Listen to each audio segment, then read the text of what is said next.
दोस्तों, क्या आप इस धारीदार जानवर को पहचानते हैं जो कि यहाँ तस्वीर में दिया गया है। जो इसकी धारियाँ हैं, क्या आप इसे देखकर पहचान सकते हैं कि ये कौन सा जानवर है? यह है बाघ यानी कि टाइगर, जो कि होता है बहुत ही तेज़ और ख़तरनाक। तो आज हम बाघ के बारे में कुछ बातें जानने वाले हैं जो कि ली गई है आपकी NCERT की कक्षा 5वीं की पुस्तक आसपास के पाठ 1 से। तो चलिए एक एक करके जानते हैं बाघ के बारे में कुछ मज़ेदार बातें। बाघ अंधेरे में हमसे 6 गुना बेहतर देख सकता है। तो जितना हम देख पाते हैं अंधेरे में, उससे 6 गुना बेहतर बाघ देख पाता है अंधेरे में। तो सोचिए कितनी तेज नज़र होगी बाघ की। बाघ की मूंछें हवा में हुए कंपन को भांप लेती है और उसे शिकार की बिल्कुल सही स्थिति का पता चल जाता है। इससे इन्हें अंधेरे में रास्ता ढूंढने में भी मदद मिलती है। तो जो बाघ होता है, उसकी जो मूंछें हैं, जो हवा में कोई कंपन होती है तो वो मूंछें जो हैं वो पहचान लेती है। इससे शिकार जो है वो कहाँ पर है, उसकी स्थिति क्या है, वो उसे पता लग जाती है। और साथ ही अंधेरे में जो रास्ता होता है वो ढूंढने में आसानी होती है बाघ को। इसके अलावा बाघ अपने इलाके में मूत्र करके अपनी गंध छोड़ जाते हैं। यह इलाका कई किलोमीटर बड़ा हो सकता है। एक बाघ किसी दूसरे बाघ के मूत्र की गंध को झट पहचान लेता है। फिर उस इलाके में घुसना है या नहीं, यह तो उस बाघ की मर्जी। तो बाघ जो है अपना इलाका किस तरीके से मार्क करते हैं?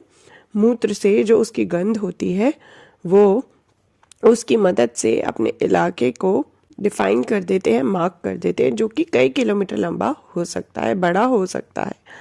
और जो बाघ होते हैं वो दूसरे जो जानवर हैं, जो दूसरा बाघ है, उसकी मूत्र की गंध को भी झट पहचान लेते हैं। फिर अगर उन्हें पता लग जाए तो ये उनकी मर्जी होती है कि वह उस इलाके में जाना चाहते हैं या नहीं। इसके अलावा बाघ के बारे में एक मज़ेदार बात और है। बाघ मौके के अनुसार अपनी आवाज़ बदलता रहता है। गुस्से में अलग आवाज़ और बाघिन को बुलाना हो तो अलग आवाज़। बाघ का गुर्राना 3 किलोमीटर दूर तक सुना जा सकता है। तो दोस्तों, बाघ की आवाज़ एक जैसी नहीं सुनाई देती। मौके के अनुसार वो अपनी आवाज़ बदलता है। जब वो गुस्से में हो तो अलग आवाज़, और अपने बाघिन को बुलाने के लिए अलग आवाज़ होती है।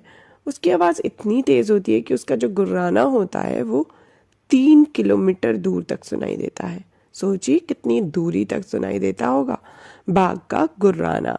इसके अलावा बाघ हवा से पत्तों के हिलने और शिकार के झाड़ियों में हिलने से हुई आवाज़ में अंतर को भाप लेता है। बाघ के दोनों कान बाहर की आवाज़ इकट्ठा करने के लिए अलग अलग दिशाओं में बहुत ज़्यादा घूम भी जाते हैं। तो बाघ के जो कान होते हैं वो बड़े कमाल के होते हैं। वो अलग अलग दिशाओं में बड़ी आसानी से घूम जाते हैं, जिससे कि अलग अलग दिशाओं में आ रही आवाज़ें जो हैं वो इकट्ठा हो सकती हैं।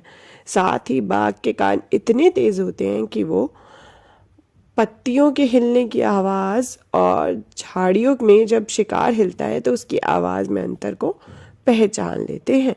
तो शिकार का बाघ से बच पाना तो काफ़ी मुश्किल काम है। तो दोस्तों, हमने बाघ के बारे में कुछ मज़ेदार बातें जानी।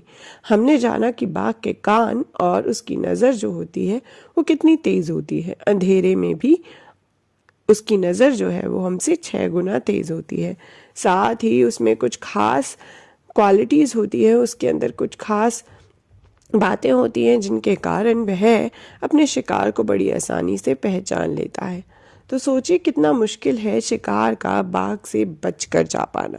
लेकिन फिर भी हम अक्सर सुनते हैं कि बाघ खतरे में है। सोचिए तो ज़रा, आखिर बाघ को किससे खतरा हो सकता है?